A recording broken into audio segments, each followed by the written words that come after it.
করতেছিল যে সে সাকসেসের চূড়ায় পৌঁছাবে, তখন কি তার একটা টিম ছিল, সেই টিম দিয়ে কি করছে, সে একটা সিঁড়ি বানাইছে, অর্থাৎ একটা সিঁড়ি তৈরি করছে।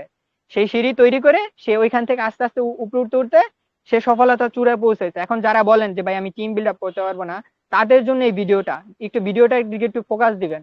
ভাই আপনি আপনি নিজের দিকে ফোকাস দেন। আপনি যদি এখন বলেন যে ভাই আমি কোনো টিম বিল্ড আপ করবো না, আমি এখানে কোনো টিম বিল্ড আপ করবো না, আমি এখান থেকে ডাইরেক্ট সফলতা চূড়ায় পৌঁছাবো, বা এটা কখনো পসিবল না। আপনাকে এট ফার্স্ট এখানে সময় দিতে হবে, জানতে হবে, শিখতে হবে। দেন আপনি কি করবেন, এখানে সময় দেন, জানতেন, শিখবেন, লক্ষ্য সেট করেন, দেন আপনি এখান থেকে সাকসেস হতে পারবেন।